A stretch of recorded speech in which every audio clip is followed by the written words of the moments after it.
Café Anyway.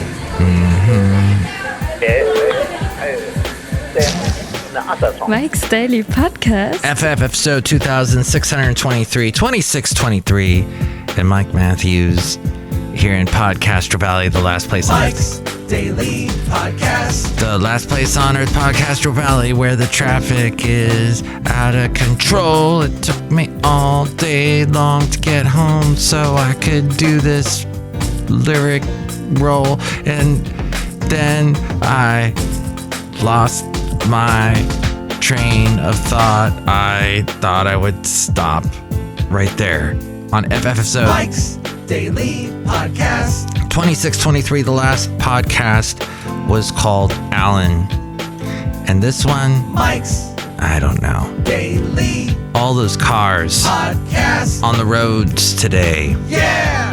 And did you know that the average age of a passenger vehicle on U.S. roadways climbed to a record high this year as car owners hold on to their vehicles longer? Amid low supplies of new vehicles and sky-high prices, the average age of a light-duty vehicle rose to 12.5 years. I think my car is at least that old. Passenger cars up to 13.6 years, and SUVs and crossovers to 11.8 years. Rising vehicle ages are good news for aftermarket parts suppliers like AutoZone, Advanced Auto Parts, and you've heard their commercial, O'Reilly Auto Parts. They got the O'Reilly Automotive and Get in the Zone. They have such catchy jingles, I just realized. But yes, in Podcaster Valley, we only have do we have an AutoZone? No, I think we just have an O'Reilly. There are more than 284 million vehicles in operation on U.S. roads. That's up slightly from 283 million last year. And last year there was supply constraints that caused... And here's today's podcast picture. Low levels of new vehicle inventory, and then rising interest rates and inflation that reduced consumer demand in the second half of last year. By the way, did you hear inflation might be cooling? And then I was listening to Marketplace with Kai. Hey everybody, it's Kai Rizdal. Take a look at the markets on Marketplace. This is Marketplace. And they apparently... Oh, my friend's dog is named Kai. And I always go, oh, you mean like Kai Rizdal? Hey, speaking of dogs, the late great Basil the Boxer. Oh, yes, he would have just absolutely been bored to tears with this podcast. But that's okay, because we're talking about cars. And he liked getting in cars and going places. The Saturn View, particularly, is where we would transport him and go out to all the fun walks that we did. In fact, the podcast picture today is of a nice little area that I did take a walk in yesterday. Up at the top of Coal Canyon in what they call Columbia. Even though it looks nothing like Columbia, it is called Columbia. I don't get it, but it's a big HOA housing development that's been there for many years. But they've got a nice trail at the very top. And there are these two horses, Emma and Dice, that I like to see. And they are free range. They're walking around, eating grass. And so I'll stop by and say hi. And that's a picture from that yesterday. Not the horses, but just of Coal Canyon.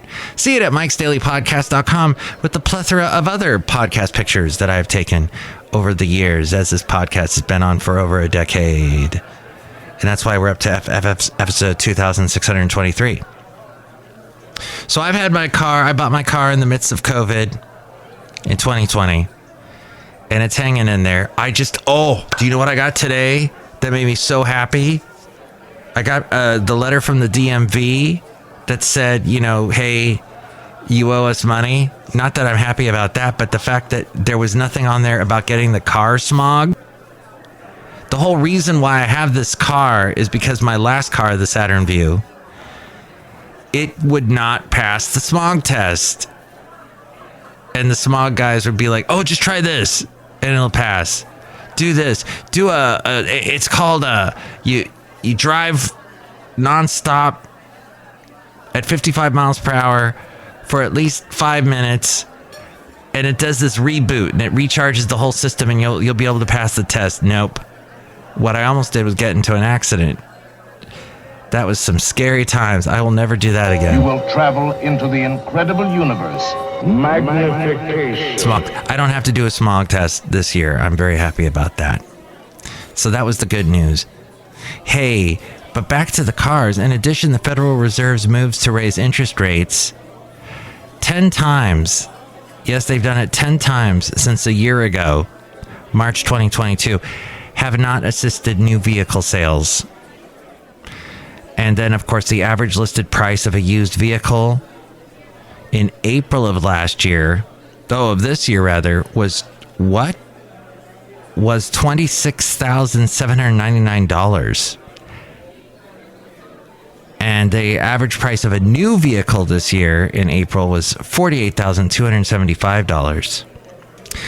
Wow, that much for a used vehicle? Over $26,000. Dang. And the new Zelda is being, well, it's a good thing for Nintendo. Super Mario Brothers hit the scene back in 1985, creating a lifetime of loyalty for Nintendo. It is 38 years old and marching. Now the films, the theme parks, they're extending the attachment to younger generations. It's a huge thing. The Super Mario Brothers movie gave Nintendo its first massive hit. I think it's still the biggest movie of the year so far. Outside the gaming space, it grossed $1.16 billion around the world, at least. That was, I think, as of last week or the week. Actually, as of last month. It's probably well beyond that now. A treasure trove of much-loved characters and intellectual property is just waiting to be unleashed as we go outside of Café Anyway, where we bring you Mike's Daily Podcast, somewhere in Podcastro Valley, the last place on Earth. Anyway, there are characters like Mario, Luigi, Donkey Kong, Zelda, Kirby, and then Peach. There's Peach, too. The movie should boost interest in Nintendo's theme park efforts. With Universal theme parks in Japan and California, and with a third one planned for Orlando, they're doing these little Nintendo theme parks. On Friday, Nintendo released The Legend of Zelda Tears of the Kingdom. Actually, this was last month, which should be Nintendo's biggest software release in years. The front panel will close automatically. Please remain seated. So they sold, in 1985, they sold 61 million consoles. That was in 1985. In 2017, they had the Switch console. That has sold 125 million. So the most amount of consoles of all their consoles. Consoles. I think that'll be the name of today's podcast, is console. Because it's fun to say. Okay. Outside of Café Anyway, somewhere in Podcaster Valley, look who's here. Hello, Michael Masters, Madame Rootabega. That was very interesting. Oh! You know, people are probably listening, Madame Rootabega, to this podcast on June 14th. And June 14th is National Flag Day. Just in case. It's also national, just in case you didn't know that. It's also national, because that day seems to come and go, and people forget. It's also the birthday of the Army. It's also International Bath Day. Some of us need to take more baths than others.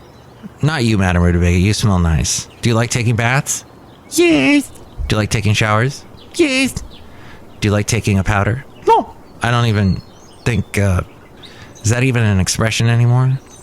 It's also National Pop Goes the Weasel Day. And I guess something... Did you know it's National Cucumber Day? And that's fascinating because the cucumber is one of the most water-dense vegetables you can have. It is a vegetable, isn't it? Or is it a fruit? It is, but whatever it is so good. can go. My lovely lady friend and I were discussing it. I said, she goes, you can eat it for any meal. And I go, you can't eat it for breakfast. There's no way. She goes, yeah, you can. If you have like a bagel, you have a cucumber on it, make a little sandwich in the breakfast time morning. And I thought, oh yeah, okay. It is a fruit. Okay. The Fascinating Material Project. Well, wait a minute. The cucumber, also known as the Cucumis sativus, is a widely cultivated creeping vine plant in the family called Curbitaceae that bears cylindrical to spherical fruits, which are used as culinary vegetables, considered an annual plant. There are 3 main types of cucumbers. There's slicing cucumbers, pickling, and seedless. Yes, a cucumber is what turns into a pickle. I guess it's most cucumbers are seedless and require pollination. For this purpose, thousands of honeybees are annually carried to cucumber fields just before bloom. Cucumbers may also be pollinated via bumblebees and several other bee species. Most cucumbers that require pollination are self-incompatible, thus requiring the pollen of another plant in order to form seeds and fruit. It is often perceived, prepared, and eaten as a vegetable. It is classified as a pepo, which is a type of botanical berry with a hard outer rind and no internal divisions. So I don't know what it is. Is it a fruit? Is it a vegetable? Why don't you call me? That's a good reason to have people call me, is to tell me if it's a fruit or a vegetable. You can call me 510-861. No, wait. 510-228-4640. That's 510-228-4640. Look who else is here. Hello day, Mike. This is Valentino, the parking attendant. And this is Bison Bentley. Do you know that? Mike, you should ask your AI friend what the heck the cucumber is, if it's a fruit or a vegetable. Yeah, fruit or vegetable. Do you know that? Okay, let's see. Is a cucumber a fruit or a vegetable? Here we go. It's fascinating to me because AI... Searching for cucumber, fruit, or vegetable. Right now, it's reaching out to 1 trillion parameters is what AI is doing. ChatGPT, in particular, is reaching... Hello, this is Bing. That's an interesting question. The answer depends on whether you use the botanical or the culinary definition of fruit and vegetable. According to the botanical definition, a fruit is the seed-bearing product that grows from the ovary of a flowering plant. A vegetable is any other edible part of a plant, such as the roots, stems, or leaves. By this definition, cucumbers are fruits because they contain tiny seeds in the middle and grow from the flower of the cucumber plant. Well, there you go. According to the culinary definition, a fruit is usually soft, sweet, or tart and eaten raw or in desserts or jams. A vegetable is usually tough, bland, or savory and cooked in dishes like soups, stews, or salads.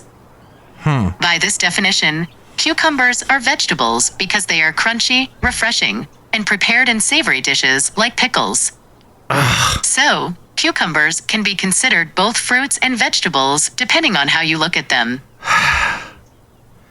Thank you for confusing me. All to heck. And all that Bing-splaining. Well, I think we learned a lot on today's podcast. Whatever a cucumber is, I hope you enjoyed National Cucumber Day. Throw it in your water. It makes it nice. Throw it in your salad. I like what they do in Greek food with it. Oh, so good. I love cucumber salads. Dang. I better end it right. It's also National Strawberry Shortcake Day, but who cares? Next show, it's going to be the wonderful Chely Shoehart, Floyd the Floorman, John Deere the engineer, and with more ways to reach me, it's A-Friend. Mike's Daily Podcast is written and produced and performed by Mike Matthews. His podcast is super easy to find. Download or listen to his show and read his blog at mikesdailypodcast.com. Email Mike now. at mikesdailypodcast@gmail.com. See you tomorrow. Bye.